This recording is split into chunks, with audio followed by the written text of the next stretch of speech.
Everyone, welcome back to our channel silent scholar. तो जैसे कि आपको पता है, हम पढ़ रहे थे क्लास 11th का चैप्टर जो कि है स्ट्रक्चर ऑफ एटम। और स्ट्रक्चर ऑफ एटम में हमने पहले पढ़े किस तरीके से डिफरेंट मॉडल्स हो सकते हैं, जैसे कि जिससे हम इलेक्ट्रॉन को फिल करने का आइडिया ले सकें।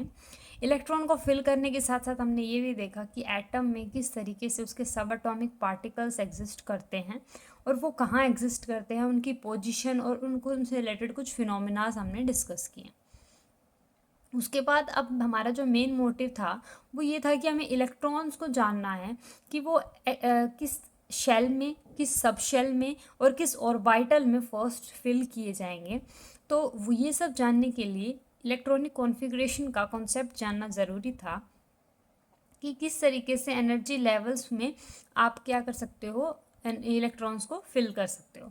तो हमने प्रीवियस लेक्चर में, अगर आपने देखा होगा, तो हमने क्या किया था, ये इलेक्ट्रॉनिक कॉन्फ़िगरेशन का पैटर्न पढ़ा था फॉर मल्टी इलेक्ट्रॉनिक स्पीशीज़। जबकि फॉर हाइड्रोजन एटम क्या था, आपके पास सेम क्वांटम नंबर की एनर्जीज़ क्या थी, सेम थी। और जैसे जैसे एन की वैल्यूज़ इंक्रीज़ होती जा रही थी, हमारे पास एनर्जी भी क्या हो रही थी, इंक्रीज हो रही थी। और हमने क्या देखा था, सबसे पहले जो लोअर एनर्जी का ऑर्बिटल होगा वहाँ हम इलेक्ट्रॉन फिल करेंगे, फिर हायर वाले में करेंगे, फिर उससे हायर वाले में करेंगे। हैंस जैसे जैसे एन की value for hydrogen and hydrogen like atom, n की वैल्यू जैसे जैसे बढ़ती जाएगी, आप उनमें इंक्रीजिंग ऑर्डर में उनको लगाते जाएंगे और एनर्जी उनकी बढ़ती जाएगी। अब देखिए, ये आपको जो पैटर्न दिखाया गया था ये था फॉर मल्टी इलेक्ट्रॉनिक स्पीशीज़, कि यहाँ 2s की 2p से कम है और 3s की ज़्यादा है 2p से। तो ये ऑर्डर किस तरीके से अरेंज किया गया था, on the basis of n+l rule, that is Bohr Bury rule, जिसमें क्या था कि जिसकी भी n+l वैल्यू कम होगी उसको फर्स्ट फिल किया जाएगा और जिसकी n+l वैल्यू ज़्यादा होगी उसे बाद में फिल किया जाएगा। फिर मैंने आपको बताया था कि सीरीज़ को याद रखने के लिए आप ये कुछ ऐसे याद कीजिए, NS2 n-2f और n-1d और np1 to 6। That means S में 2 इलेक्ट्रॉन आ सकते हैं पॉसिबली, एफ वाला जो ऑर्बिटल होगा उसमें 1 से लेके 1 आएगा, 0 भी आ सकते हैं और 14 भी हो सकते हैं। मतलब या तो एफ इलेक्ट्रॉन भरा ही नहीं जाएगा, भरा जाएगा तो 1 से लेके 14 तक, यानी एफ में 14 इलेक्ट्रॉन आ सकते हैं। n-1d यानी कि डी में कितने इलेक्ट्रॉन आ सकते हैं, या तो आएगा ही नहीं, और आएगा कितने आएंगे तो क्या 1 से लेके 10 तक। ऐसे ही पी में या तो आएंगे ही नहीं और आएंगे तो 1 से 6 तक। अब चलिए बात करते हैं फॉर क्वांटम नंबर n=1। अगर n की वैल्यू 1 है तो ये n की वैल्यू 1 हो गई। अब क्या 1p एग्जिस्ट करेगा, आप खुद सोचिए, 1p क्या एग्जिस्ट कर रहा था, n की वैल्यू भी 1, l की वैल्यू भी 1, इसीलिए 1s के साथ 1p नहीं लिखा गया। हमने ऐसे नहीं लिखा कि 1s की एनर्जी कम है 1p से, हम ऐसे नहीं लिख सकते क्योंकि 1p तो एग्जिस्ट ही नहीं करता। क्योंकि हमने पढ़ा है n की वैल्यू कभी भी l की वैल्यू के बराबर नहीं होगी। l की वैल्यू हमेशा, जो अजीमुथल क्वांटम नंबर है उसकी वैल्यू n से n-1 एक कम होती है वैल्यू। फिर देखिए 2s में पहुंचिए, n की वैल्यू 2 रखिए, 2-1 NS2 है तो यानी 2s2 है तो 2p भी एग्जिस्ट करता है, n की वैल्यू 2, l की वैल्यू 1। अगर मैं 2-1 1 कर दूँ तो क्या 1d एग्जिस्ट करेगा, 1d आप खुद करके देखिए, n की वैल्यू 1, d की वैल्यू क्या, l की वैल्यू क्या 2, n की वैल्यू कम और l की वैल्यू ज़्यादा, क्या ये पॉसिबल है, नहीं है। तो इसीलिए यहाँ पे हमने 2d नहीं लिखा। फिर आ जाएंगे हम ऐसे 3s पे। अब n की वैल्यू 3 रखिए, n की वैल्यू 3 रखिए, 3-1 2, ये क्या 3s के केस में 2d पॉसिबल होगा, नहीं होगा। अब सब सोच रहे हैं f पॉसिबल होगा, तो देखिए 3-2 1, 1f क्या पॉसिबल है, आप n की वैल्यू 1, l की वैल्यू 3, नॉट पॉसिबल। इसीलिए 3 के केस तक आपके पास 3s और 3p आए हैं। उसके बाद आप देखिए, जैसे ही आप n=4 में आएंगे, आप n=4 में आए हैं, 4-2 2f आ जाएगा, 2f भी एग्जिस्ट नहीं करता। 4-1 3d, तो 3d आ गया, फिर 4p आ गया। फिर जैसे n=5 आया तो 5 में क्या क्या इन्वॉल्व होगा वो यहाँ से पता चल जाएगा, 6 में क्या इन्वॉल्व होगा वो यहाँ से पता चल जाएगा, 7 में क्या होगा हमें पता चल जाएगा। हैंस आप क्या कर सकते हो, अगर जितने भी इलेक्ट्रॉन दिए गए, मान लो आपको 54 एटॉमिक नंबर किसी स्पीशी का है, तो आप 54 इलेक्ट्रॉन्स कैसे फिल करेंगे, 2 इलेक्ट्रॉन यहाँ, 2 यहाँ, p में 6, s में 2, d में 10 और 10 तक आ सकते हैं, F में 14 तक आ सकते हैं। तो ऐसे आप इलेक्ट्रॉन इनमें फिल करते जाएंगे और आपको जिस एटॉमिक नंबर तक रुकना है आप इजीली रुक सकते हैं। ये सब हमने किया था प्रीवियस लेक्चर में, तो ये बस मैंने आपको रिवाइज कराया है। अगर आपको वीडियो अच्छी समझ में आ रही है तो प्लीज़ आप एक बार आई बटन पर क्लिक कीजिए और प्रीवियस वीडियो पे जाके चेकआउट कीजिए। आपको डिटेल में ये इलेक्ट्रॉनिक कॉन्फ़िगरेशन का कॉन्सेप्ट समझ में आएगा कि n+l वैल्यू क्या थी और हमने क्यों n+l वैल्यू का कॉन्सेप्ट लेके इनको इंक्रीजिंग ऑर्डर में अरेंज किया है। तो देखिए, अब हमें पढ़ना है कि मैंने आपको बताया था कि कुछ इलेक्ट्रॉनिक कॉन्फ़िगरेशन है जिनको आप फिल करके देख सकते थे, पर मैंने आपको बोला था कि कुछ इलेक्ट्रॉनिक कॉन्फ़िगरेशन ऐसी भी होती हैं जो कि एक्सेप्शनल होती हैं। उनके केसेस में कुछ कंट्रोवर्सीज आती हैं। जैसे हमने ये इलेक्ट्रॉनिक कॉन्फ़िगरेशन फिल करने का कॉन्सेप्ट सीखा है कि आप सिर्फ इंक्रीजिंग ऑर्डर में इलेक्ट्रॉन को फिल करते जाए और जहाँ एटॉमिक नंबर आ जाए वहाँ स्टॉप हो जाए। पर कई इलेक्ट्रॉनिक कॉन्फ़िगरेशंस जैसे कि आपके पास सिल्वर हुई, कैडमियम हुई, मरकरी हुई, कॉपर और आपके पास जो क्रोमियम है, इस टाइप की जो इलेक्ट्रॉनिक कॉन्फ़िगरेशन है इनमें कुछ ना कुछ कंट्रोवर्सी आती है। अब हमें वो पढ़ना है कि वो किस वजह से आती है। तो उसको पढ़ने के लिए आप एक कॉन्सेप्ट समझिए। एक तो होता है हाफ फिल्ड कॉन्फ़िगरेशन और एक होता है फुल्ली फिल्ड कॉन्फ़िगरेशन। हाफ और फुल्ली, अब देखिए किसी भी ऑर्बिटल का हाफ होना, दैट मीन्स अगर p है तो उसका हाफ कितना होगा 3, क्योंकि p में 6 इलेक्ट्रॉन आ सकते हैं, सिर्फ 3 ही भरे हुए हों तो। t में 10 आ सकते हैं तो 5 भरे हुए हों तो। f में 14 आ सकते हैं तो अगर 7 भरे हुए हैं तो अगर इस टाइप की सिचुएशन है तो उसको हम हाफ फिल्ड ऑर्बिटल्स बोलेंगे। फुल्ली फिल्ड कब बोलेंगे? जब p में 6 आ गए हों, d में 10 आ गए हों और f में कितने आ गए हों 14 के 14 कम्प्लीटली फिल आ गए हों। इन केसेस को फुल्ली फिल बोलते हैं। तो ये जो इलेक्ट्रॉनिक कॉन्फ़िगरेशन है वो कुछ इन्हीं बेसिस पे चलती हैं कि अगर हाफ फिल्ड या फिर फुल्ली फिल्ड कॉन्फ़िगरेशन आ रही है तो जो हमारे पास स्पीशी है, कोई भी एटम है, वो अचीव करना चाहेगा, ना कि अपनी रियल वाली को। जैसे कि मान लीजिए कॉपर की जो इलेक्ट्रॉनिक कॉन्फ़िगरेशन होती है वो होती है हमारे पास 3d10 4s1। अब आप देखिए इसमें डी के जो है कम्प्लीटली फिल्ड ऑर्बिटल है तो ये फुल्ली फिल्ड मोर स्टेबल। पर जब हम इसको एज फिल करते हैं ना, जैसे कि इंक्रीजिंग ऑर्डर के बेसिस पे, तो इसकी देखी गई थी कि 3d9 4s2 आनी चाहिए थी इसकी।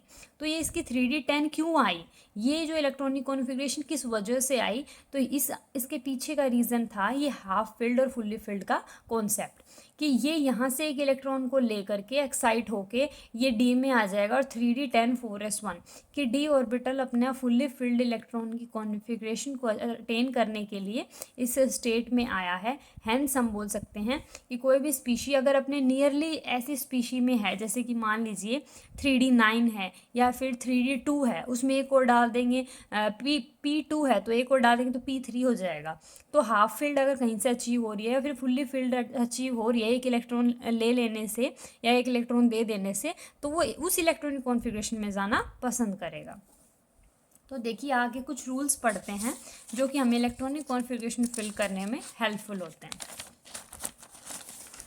तो पहला रूल है हमारा पोलिस एक्सक्लूजन प्रिंसिपल। ये प्रिंसिपल क्या कहता है? No two electron in an atom can have same set of 4 quantum numbers. That means कि आपके पास कोई भी, अगर आपको इस क्वांटम नंबर दिया हुआ है, ये दिया हुआ है आपको n इक्वल टू 2 px और 2, यहाँ पे स्पेसिफाई भी कर दिया गया है कि वो x ऑर्बिटल में हमारे पास इलेक्ट्रॉन है। अब 2p है, अब आपके पास 2p2 लिखा हुआ है तो सबसे पहले आप p ऑर्बिटल बनाएंगे, उसके 3 पार्ट्स करेंगे।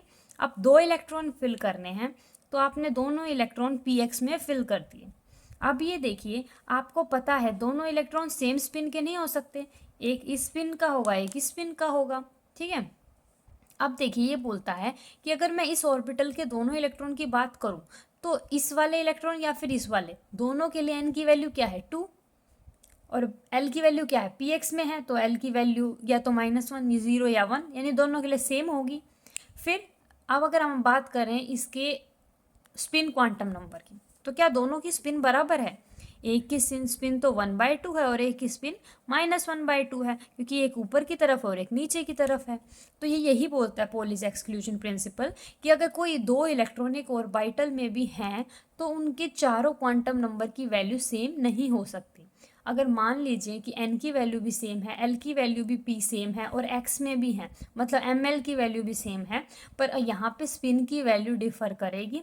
एक अगर ऊपर की साइड है क्लॉकवाइज है तो एक एंटी क्लॉकवाइज होगा, एक s की वैल्यू 1/2 है तो एक की वैल्यू s की -1/2 होगी। कि कोई भी दो इलेक्ट्रॉन किसी एक ऑर्बिटल में ऐसे नहीं हो सकते जिनके चारों क्वांटम नंबर की वैल्यू सेम हो। पोली एक्सक्लूजन प्रिंसिपल ये बात बताता है हमें। अब देखिए यहाँ से हमें एक इम्पॉर्टेंट कॉन्सेप्ट और पता चलता है, वो ये कि maximum number of electron in shell with principal quantum number n। ये हमने जब ऑर्बिट और ऑर्बिटल में डिफरेंस किया था, जब भी हमने समझा था कि किस तरीके से हमारे पास ऑर्बिटल में, अभी देखिए px py pz में एक ऑर्बिटल में कितने मैक्सिमम इलेक्ट्रॉन आ सकते हैं, 2। पर यहाँ बात हो रही है किसी भी शेल में, जैसे कि जो k शेल था, m शेल था, n शेल था, और शेल के अंदर ही तो सब शेल थे, तो किसी शेल के अंदर कितने मैक्सिमम इलेक्ट्रॉन आ सकते हैं वो हम निकालते हैं 2n² से। याद रखिए, अगर बात करें किसी भी n की वैल्यू दे दे आपको और n की वैल्यू से नंबर ऑफ ऑर्बिटल पूछे तो आप n² कर देंगे। अगर पूछे ऑर्बिटल में कितने मैक्सिमम इलेक्ट्रॉन आ सकते हैं तो आप बताएंगे 2 आ सकते हैं। अगर वो पूछे कि किसी शेल में किसी प्रिंसिपल क्वांटम नंबर n के अंदर आपको कितने नंबर ऑफ मैक्सिमम इलेक्ट्रॉन आ सकते हैं तो वो 2n² आ सकते हैं। यानी इतने तो ऑर्बिटल आ गए, n² तो किसी शेल में ऑर्बिटल होते हैं और हर ऑर्बिटल में इलेक्ट्रॉन कितने आते हैं 2, तो इन दोनों को मल्टीप्लाई कर दिया गया और देखा गया 2n²। अब n की वैल्यू चेंज करते रहते हैं और देखते क्या वैल्यूज आती हैं। n की वैल्यू 1 रखी तो 2, n की वैल्यू 2 रख दी तो 2 का स्क्वायर 4 और 4 2 जा 8। n की वैल्यू 3 रख दी, 3 3 जा 9 इंटू 2 18। n की वैल्यू 4 रख दी, 4 4 जा 16 इंटू 32। तो यहाँ पे हमने क्या देखा कि ये क्या है 2 8 18 32। जब हम KLM इन शेल को जब जूनियर क्लासेस में पढ़ते थे तो हम क्या देखते थे, K शेल में, L शेल में, M शेल में, N शेल में कितने इलेक्ट्रॉन होते थे, 2 8 18 32। याद कीजिए, तो वो चीज़ कहाँ से आई, वो चीज़ क्वांटम मैकेनिक्स ने एक्सप्लेन की। कैसे, ऑर्बिटल के कॉन्सेप्ट से, कि आपको अगर किसी शेल में ऑर्बिटल्स पता हैं, ऑर्बिटल पता हैं, उसको अगर हम 2 से मल्टीप्लाई कर देंगे। 2 से क्यों किया, क्योंकि एक ऑर्बिटल में कितने इलेक्ट्रॉन आ सकते हैं 2। अगर मुझे एटम के अंदर क्या है, एटम के अंदर शेल्स हैं और उन शेल्स के अंदर क्या है, आपके ऑर्बिटल्स हैं और ऑर्बिटल्स में इलेक्ट्रॉन हैं, तो कितने मैक्सिमम इलेक्ट्रॉन किसी शेल में आ सकते हैं। तो अगर एक शेल के अंदर ऑर्बिटल अगर n² है और हर एक ऑर्बिटल में 2 इलेक्ट्रॉन आ सकते हैं तो कितने इलेक्ट्रॉन आएंगे, इन दोनों की मल्टीप्लाई कर देंगे। वही किया हुआ है हमने। आगे देखिए, एक दूसरा रूल है जो कि काफ़ी इंपॉर्टेंट रूल है, that is hunts rule of maximum multiplicity. अब जो आपने कॉन्सेप्ट सीखा, मैंने आपको बताया था कि copper, chromium, silver, cadmium, mercury, ये अपनी जो इलेक्ट्रॉनिक कॉन्फ़िगरेशन एक्सपेक्टेड थी उससे कहीं ना कहीं डेविएशन शो करते हैं। तो क्या रीज़न है इनके डेविएशन शो करने का, अब हम वो देखेंगे। तो देखिए, filling of electron into orbital belonging to same subshell, कि अगर आपके पास आप इलेक्ट्रॉन को फिल कर रहे हो तो आप सबसे पहले कोशिश करेंगे कि सारे ऑर्बिटल को सिंगली फिल्ड कराने की। मतलब अगर आपके पास कोई p3 कॉन्फ़िगरेशन है तो आप यूँ नहीं करेंगे कि पहले हमने 2 भर दिए फिर हम 1 भरें, नहीं। आपको कोशिश करनी है कि आपके सारे ऑर्बिटल पहले सिंगली फिल्ड हों, तब आप उनकी मल्टीप्लिसिटी करेंगे, तब आप उनको डबली फिल्ड करेंगे। यानी कि आप p3 को ये रिप्रेजेंट करने का और ये रिप्रेजेंट करने का तरीका गलत है। पहले सारे ऑर्बिटल्स को सिंगली फिल्ड करो, फिर उसके बाद डबली फिल्ड करो। जैसे p4 है तो आप p4 को ऐसे नहीं करेंगे पहले 2 भर दिए फिर 2 भर दिए दूसरे को खाली छोड़ दिया, नहीं। हंट्स रूल क्या बोलता है कि आपको क्या करना चाहिए, सबसे पहले सबको सिंगली फिल्ड करो, फिर डबली फिल्ड करने के लिए स्टार्ट हो जाओ। इससे क्या होगा कि जो आपकी स्पिन मल्टीप्लिसिटी है वो हाइयर आएगी। अब देखिए, स्पिन मल्टीप्लिसिटी क्या होता है, स्पिन मल्टीप्लिसिटी होता है कैपिटल S, जो कि होता है number of electron, number of unpaired electron into 1/2। अब देखिए, हमारे पास कितने नंबर ऑफ अनपेयर्ड इलेक्ट्रॉन है? अनपेयर्ड मतलब जो पेयर फॉर्म में नहीं है, जैसे ये तो पेयर फॉर्म में है। अनपेयर्ड कितने हैं? 2। यहाँ अनपेयर्ड की बात की जाए तो 0 है। तो अगर मैं यहाँ बात करूँ 2 है तो 2 इंटू 1/2 1, यानी यहाँ स्पिन मल्टीप्लिसिटी क्या आई? 1 आई। अगर मैं यहाँ बात करूँ, यहाँ तो अनपेयर्ड इलेक्ट्रॉन ही नहीं है तो यहाँ 0 आ गई। तो यहाँ जहाँ पे स्पिन मल्टीप्लिसिटी ज़्यादा वहाँ पे स्टेबिलिटी ज़्यादा। तो हंस रूल यही बोलता है कि आपको जो इलेक्ट्रॉन है उनको इस तरीके से अरेंज करना होता है कि आपके पास स्पिन मल्टीप्लिसिटी मैक्सिमम हो। और वो मैक्सिमम कब आएगी? जब हर एक ऑर्बिटल पहले सिंगली फिल्ड होगा देन डबली फिल्ड होगा। अब जैसे कि D8 है तो देखिए आपने D8 को कैसे फिल किया? 5 ऑर्बिटल्स बनाए, 1 2 3 4 5। सबसे पहले सबको सिंगली फिल्ड किया, फिर 6 7 और 8। तो 8th इलेक्ट्रॉन यहाँ तक आया है। तो इस तरीके से आप उनको डबली फिल्ड करते रहते हैं। तो इसकी स्टेटमेंट पढ़ लीजिए कि filling of electron in orbital belonging to same subshell, कि अगर किसी सेम सबशेल के अंदर आपको इलेक्ट्रॉन को दोबारा से फिल करना है तो आपको क्या करना पड़ेगा? इलेक्ट्रॉन को जब तक डीजेनरेसी मेंटेन नहीं होगी इतने आपको सिंगली फिल्ड करते जाना है। ये डीजेनरेट ऑर्बिटल्स मीन्स, देखिए आप इस ऑर्बिटल के केस में देखेंगे तो डीजेनरेसी मेंटेन है। यहाँ पे जो हर एक इलेक्ट्रॉन है वो क्या है? इक्वल एनर्जी लेवल में है। ये इलेक्ट्रॉन यहाँ भी जा सकता है और ये इलेक्ट्रॉन उठ के यहाँ भी आ सकता है। ये अपनी सीट इससे भी एक्सचेंज कर सकता है और ये अपनी सीट इससे भी एक्सचेंज कर सकता है। अगर तीनों इक्वल इनको एनर्जी मिली हुई है, इक्वल एनर्जी के ऑर्बिटल में है, तो ये डीजेनरेट सेम एनर्जी के ऑर्बिटल्स में है और एक्सचेंज एनर्जी बहुत ज़्यादा आएगी। यहाँ पे देखिए ये यहाँ भी एक्सचेंज हो सकता है, यहाँ भी एक्सचेंज हो सकता है, ये यहाँ भी एक्सचेंज हो सकता है, यहाँ भी एक्सचेंज हो सकता है। तो इलेक्ट्रॉन्स आपस में ऑर्बिटल्स में एक्सचेंज हो पा रहे हैं। तो ये जो एक्सचेंज है इससे स्टेबिलिटी इंक्रीज होती है। तो जो एक्सचेंज एनर्जी है उससे स्टेबिलिटी इंक्रीज होने के कारण हंस ये बोलते हैं कि आपके पास इलेक्ट्रॉन को ऑर्बिटल में फर्स्टली सिंगली फिल्ड कराना चाहिए, फिर उसके बाद आप डबली फिल्ड करा सकते हैं। इसके पीछे का रीज़न जो है वो यही है, हाफ फिल्ड और फुल्ली फिल्ड कॉन्फ़िगरेशन को अचीव करना, जिससे हमें एक्स्ट्रा स्टेबिलिटी मिले ड्यू टू सिमेट्री।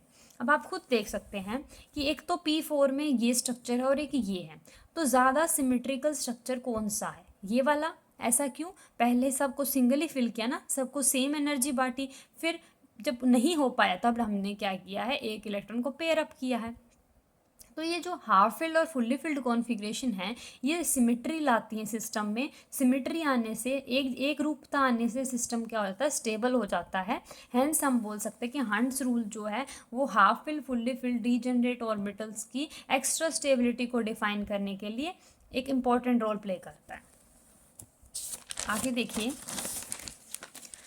आप कुछ हमारे पास ऑर्बिटल्स आए हैं जिनके बारे में हमें जानना है और देखना है कि किस तरीके से इलेक्ट्रॉनिक कॉन्फ़िगरेशन को हम डिनोट करते हैं। तो देखिए, इलेक्ट्रॉनिक कॉन्फ़िगरेशन एक तो होता है SPDF नोटेशन से, जो अभी हम पढ़ के आए हैं, 1s 2s 2p 3s 3p 4s 3d, इस तरीके से। एक तो SPDF वाली नोटेशन है। एक है ऑर्बिटल डायग्राम नोटेशन, जो कि आपने अभी ये देखी, इस तरीके से आप ऑर्बिटल्स में इलेक्ट्रॉन को फिल कर रहे हैं। एक आप ऐसे लिखें 1s2 2s2 2p3, और एक आप इसको ऐसे लिखें 2p3 1s2 2s2। तो आप ऐसे बॉक्स में बना के भी ऐसे इलेक्ट्रॉनिक कॉन्फ़िगरेशन को रिप्रेजेंट कर सकते हैं और SPDF नोटेशन से भी कर सकते हैं। इलेक्ट्रॉनिक कॉन्फ़िगरेशन होती क्या है? मतलब आप इलेक्ट्रॉन को किस तरीके से इंक्रीजिंग एनर्जी लेवल्स में जब हमारे पास ऑर्बिटल में फिल करते हैं, इसी प्रोसेस को हम क्या बोलते हैं? इलेक्ट्रॉनिक कॉन्फ़िगरेशन बोलते हैं।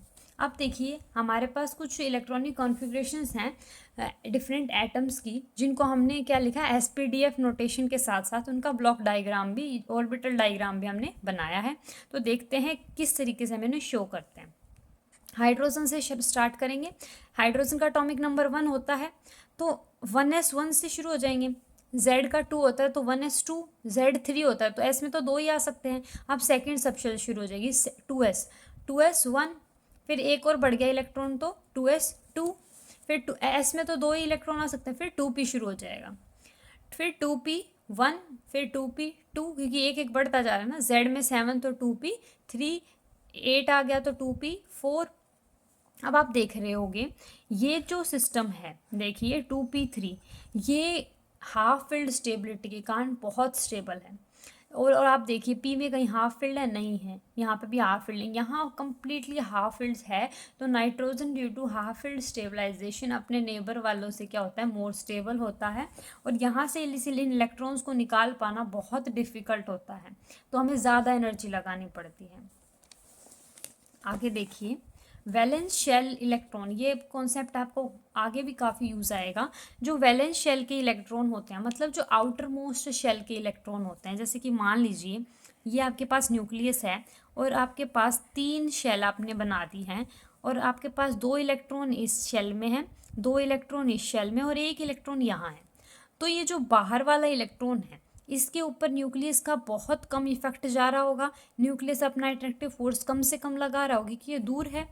तो इसको जब हम एनर्जी देंगे तो यह एनर्जी लेकर के बाहर निकल आएगा। तो जब इसको रिमूव करना, इसको यहाँ से हटाना किससे, इसके जेड इफेक्टिव फोर्स से, वो आसान होता है। तो ऐसे इलेक्ट्रॉन जो कि आउटर मोस्ट शेल में रहते हैं और जिनको थोड़ी सी एनर्जी देते हैं वो बाहर आ जाते हैं, उनको हम बोलते हैं वैलेंस शेल इलेक्ट्रॉन, क्योंकि हमारे पास वो वैलेंस इलेक्ट्रॉन जो है वो वैलेंसी शेल में हमारे पास लाए करते हैं, लास्ट आउटर मोस्ट शेल में लाए करते हैं। अब ये जो आउटर मोस्ट शेल होती है ये काफ़ी इंपॉर्टेंट है, सिर्फ इस बात को समझने के लिए नहीं कि इस वाली शेल से हमें ये पता चलता है कि ये आसानी से निकलेंगे या नहीं निकलेंगे, बल्कि इसलिए भी कि जब हमारे पास इलेक्ट्रॉन वैलेंस शेल में जाता है उससे हम ये प्रिडिक्ट कर सकते हैं कि ये किस ब्लॉक का एलिमेंट है। ऐसा कैसे? अब देखिए एस तो कम्प्लीटली फिल है, जो ये आउटर मोस्ट शेल है जिसको हमने वैलेंस शेल का नाम दिया है ये पी है और ये कम्प्लीटली फिल नहीं है, तो इसको हम बोलेंगे पी ब्लॉक का एलिमेंट है। जब हमारे पास आउटर मोस्ट इलेक्ट्रॉन या फिर फाइनली जो लास्ट इलेक्ट्रॉन होता है वो जिस भी शेल में जाता है हम उसको उसी का क्या ब्लॉक एलिमेंट बोलते हैं। जैसे कि अगर किसी की इलेक्ट्रॉनिक कॉन्फ़िगरेशन NS1 से NS2 है, जैसे मान लीजिए लिथियम की थी, जैसे कि हीलियम की थी, तो आप उन ऐसों को आप क्या बोलते हो, एस ब्लॉक एलिमेंट बोलते हो। पी ब्लॉक एलिमेंट कौन से होते हैं, जहाँ पे last electron p sub shell में जाता है। डी ब्लॉक एलिमेंट को हम ट्रांजिशन एलिमेंट भी बोलते हैं। इसके पीछे का रीज़न ये होता है कि हमारे पास कुछ जो हमारी पीरियोडिक टेबल होती है वो कुछ ऐसी होती है,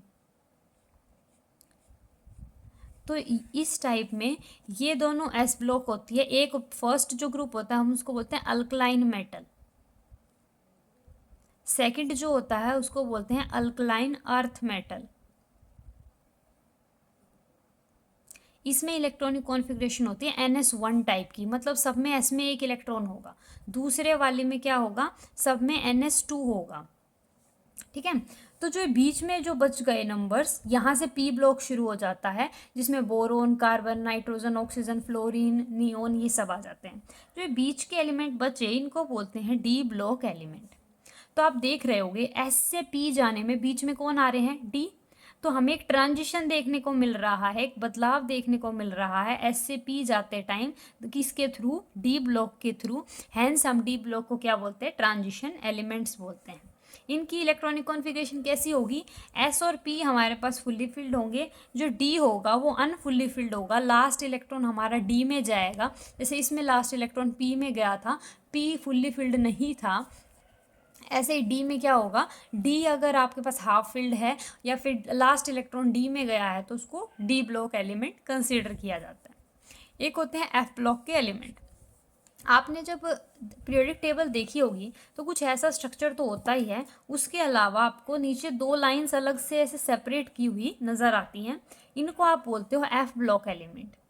यहाँ इस बीच की एक सीरीज से 2 लाइंस को उठा के यहाँ रख दिया गया जिनका एटॉमिक नंबर होता है 57 से 71 और 89 से 103। इनको आप लेंथेनाइड्स बोलते हो और इनको आप क्या बोलते हो, एक्टेनाइड्स बोलते हो। तो ये लेंथेनाइड और actinide R F block element जिनको हमने पीरियोडिक टेबल से बाहर निकाल के रख दिया, यानी ट्रांजिशन एलिमेंट के अंदर से जिनको निकाला गया है उनको बोलते हैं एफ ब्लॉक और इनर ट्रांजिशन एलिमेंट्स। अब देखिए जो सिंप्लीफाइड इलेक्ट्रॉनिक कॉन्फ़िगरेशन है वो हम कैसे लिखते हैं।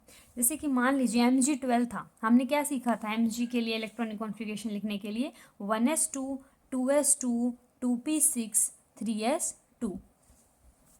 अब देखिए, हमें इस कंप्लीट लिखने की रिक्वायरमेंट नहीं होती है, हमें नियरेस्ट नोबल गैस कॉन्फ़िगरेशन की ज़रूरत होती है। जैसे मैंने आपको प्रीवियस लेक्चर में बताया था कि हर एक आपको नोबल गैस का एटॉमिक नंबर और उनकी इलेक्ट्रॉनिक कॉन्फ़िगरेशन याद होनी चाहिए। अब आपको पता, आप देखिए 1s2 2s2 2p6 तक के इलेक्ट्रॉन कितने हुए, 2 और 2 4 और 6 10, यानी कि 10th का एटॉमिक नंबर किसका होता है, नियोन का।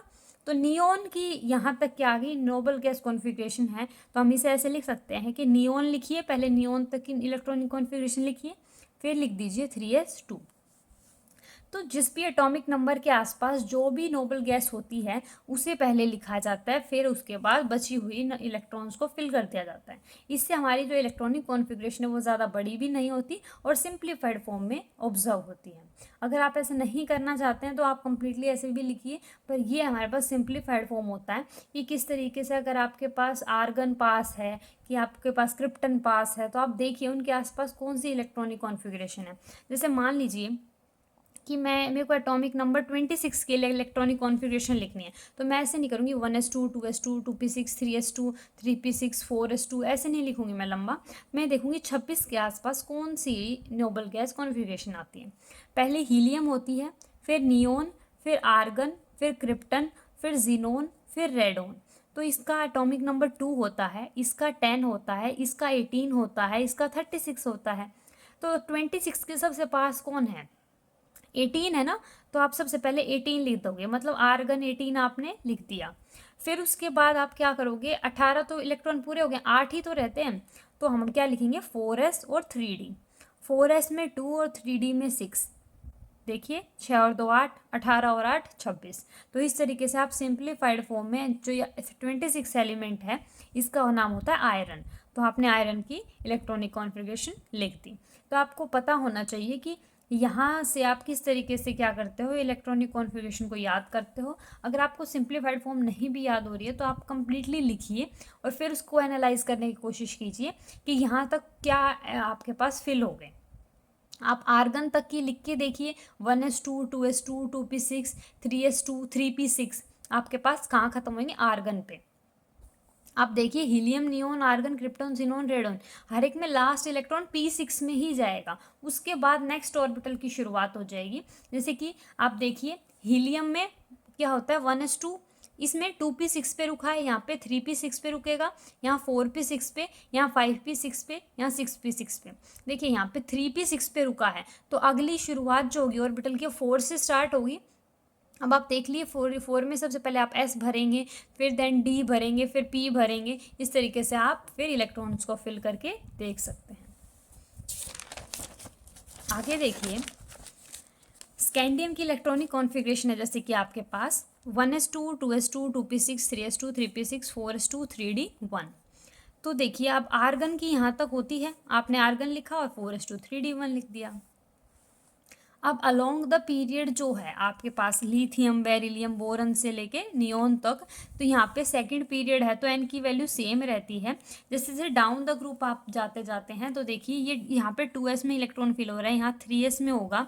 मैंने आपको जब ये नोबल गैस कॉन्फ़िगरेशन कराए थे जब भी बताया था कि यहाँ पे 2p6 में इलेक्ट्रॉन फिल होता है, यहाँ पे 3p6 में, नेक्स्ट 4p6 में, 5p6 में।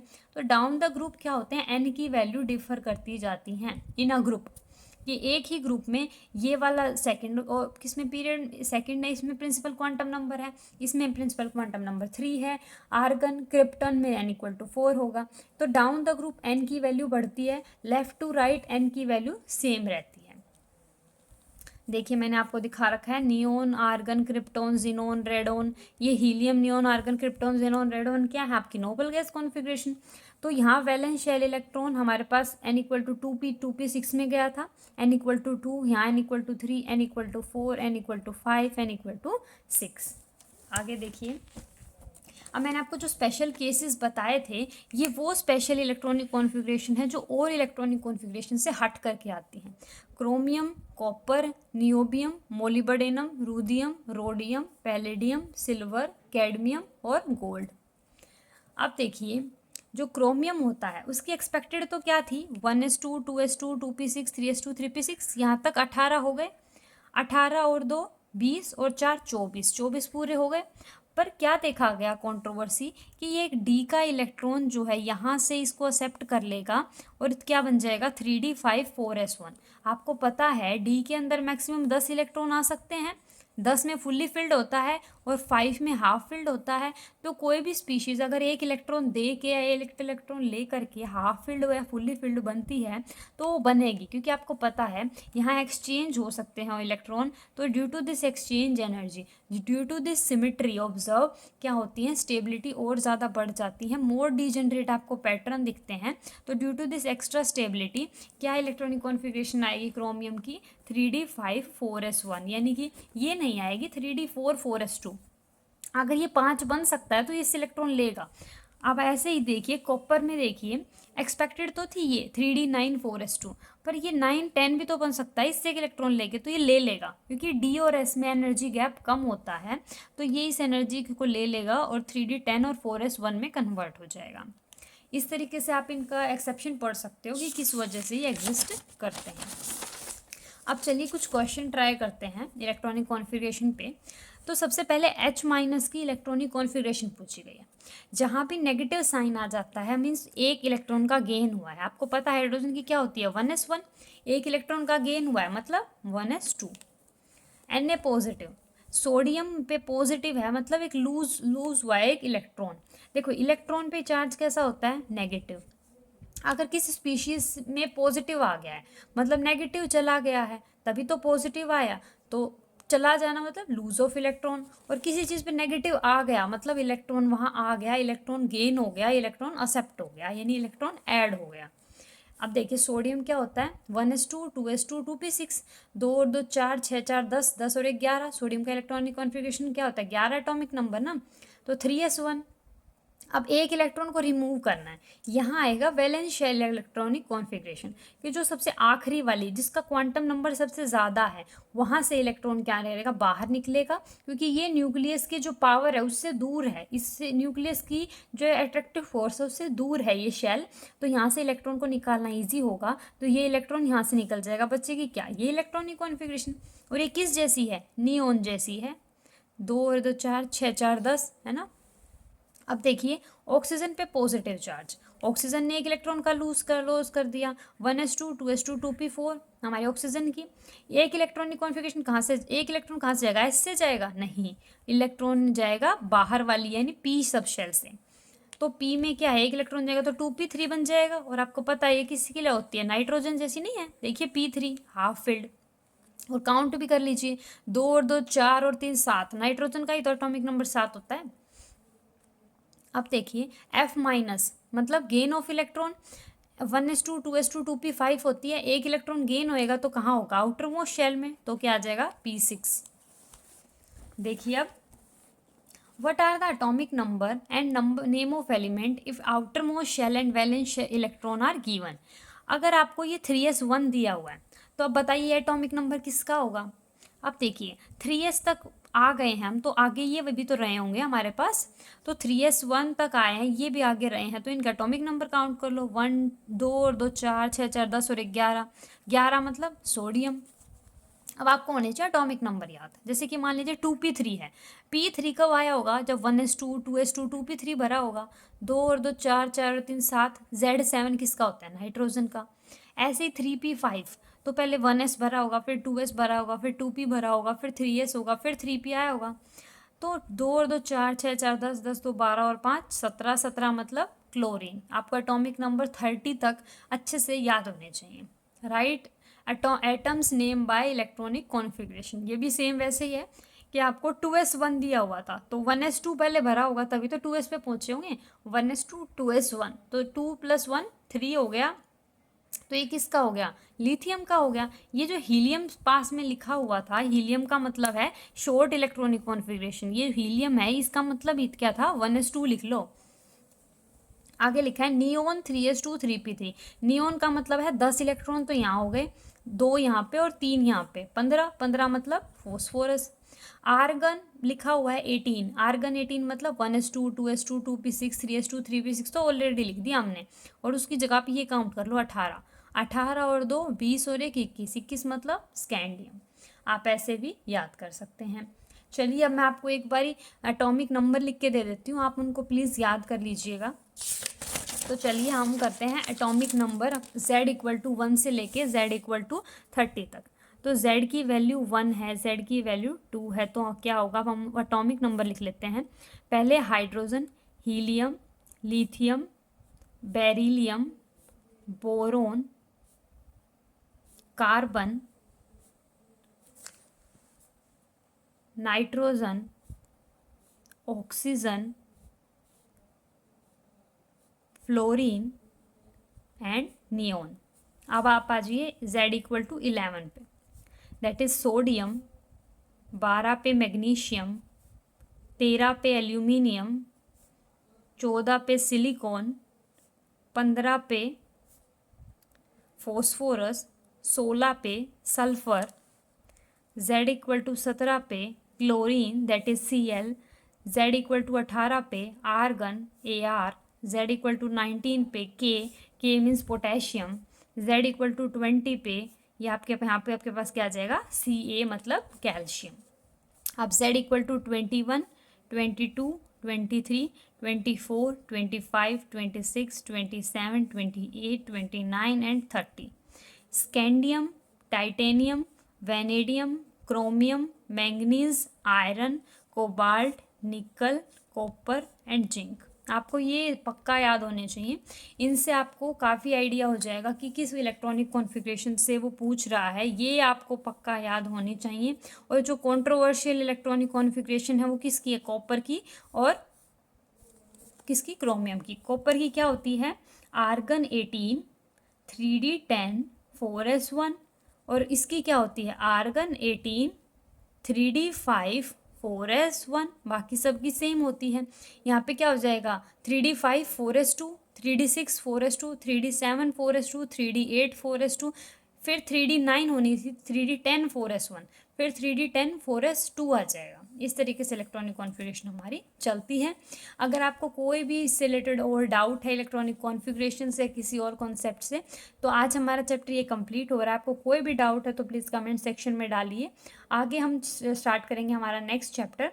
अगर आपको कोई भी डाउट आ रहा है तो प्लीज़ आप कमेंट सेक्शन में पूछिए, और इस वीडियो को ज़्यादा से ज़्यादा अपने दोस्तों तक शेयर कीजिए ताकि ये कंटेंट दूसरे बच्चों को भी हेल्पफुल हो सके। Okay, thank you and happy learning.